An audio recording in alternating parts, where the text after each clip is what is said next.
আমি একটি কবিতা শোনাতে চলেছি। কবি শুভ দাশগুপ্তর লেখা আমি সেই মেয়ে।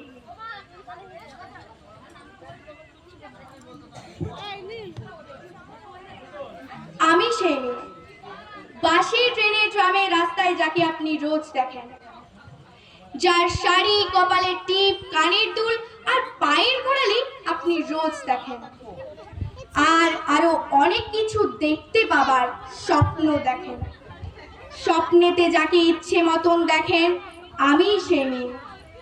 বিহারের প্রত্যন্ত গ্রামে দিনের চার ছায়া মারানো আপনার ধর্মে নিষিদ্ধ, আর রাতের গভীরে যাকে বস্তি থেকে তুলে আনতে পাই বরকন গাছ পাঠান আপনি। আর সুসজ্জিত বিছানায় যার জন্য অপেক্ষায় অধীর হয় আপনার রাজকীয় লাম্পট্য, আমি সে মেয়ে। আমি সেই মেয়ে আসামের চা বাগানের ছুপড়ি কামিন বস্তি থেকে, যাকে আপনি নিজে চান মধ্যরাতে চাইবি বাংলোয়, ফায়ার প্লেসে ঝলসে ওঠা আলোয় নদীর চোখে দেখতে চান যার অনাবৃত শরীর, আমি সেই মেয়ে।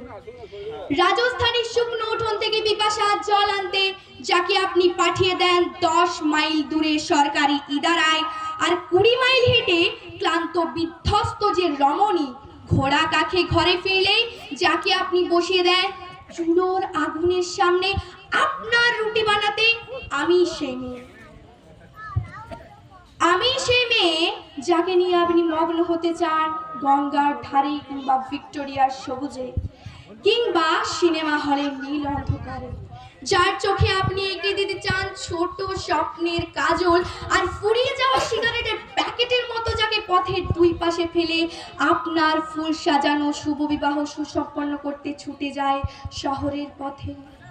কোণে দেখা আলোর গধূলিতে দাঁড়িয়ে থাকা, আমি সেই মেয়ে।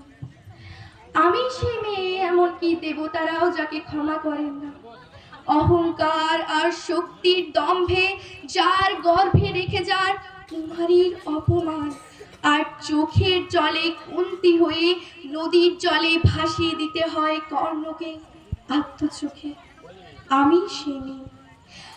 সংসারের অসময়ে আমি ভরসা, আমার ছাত্র পড়ানোর টাকায় মায়ের ওষুধ কেনা হয়, আমার বাড়তি রোজগারে ভাইয়ের বই কেনা হয়, আমার সমস্ত শরীর প্রবল বৃষ্টিতে ভিজতে থাকে, কালো আকাশ মাথায় নিয়ে আমি ছাতা হয়ে থাকি, ছাতার নিচে সুখে বাঁচে সংসার। আপনি আপনি আপনি আপনারা আপনারা আমার জন্য অনেক করেছেন।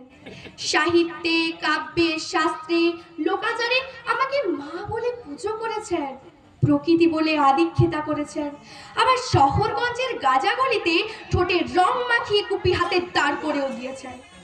হ্যাঁ, আমি সেই মেয়ে। একদিন হয়তো হয়তো একদিন হয়তো অন্য কোনো একদিন আমার সমস্ত মিথ্যে পোশাক ছুঁড়ে ফেলে দিয়ে আমি হয়ে উঠবো সেই অসামান্য খোলা চুল, মেঘের মতো থাকবে আমার খোলা পিঠ, দুই চোখে জ্বলবে ভীষণ আগুন, কপাল ঠিকরে বেরোবে ভয়ঙ্কর তেজরশ্মি, হাতে ঝলসে উঠবে সেই খড়গ, দুই পায়ের উপরে বেজে উঠবে রণদুন্দুভি, নৃশংস অট্টহাসিতে ভরে উঠবে আকাশ, দেবতারও আতঙ্কে স্তব্ধ হয়ে বলতে থাকবে মহামেঘং প্রভঙ্গরং মুক্তকেশিং চতুর্ভুজং কালিকাং দক্ষিণায় মুন্ডমালায় বিভূষিতং, বৃহৎ দাবানলের মতো আমি এগোতে থাকবো, আর আমার এগিয়ে যাওয়ার পথে দুই পাশে মুন্ডহীন অসংখ্য দেহ ছটফট করতে থাকবে, সভ্যতার দেহ, প্রগতির দেহ, উন্নতির দেহ, সমাজের দেহ। হয়তো আমি সে মেয়ে, হয়তোবা। নমস্কার।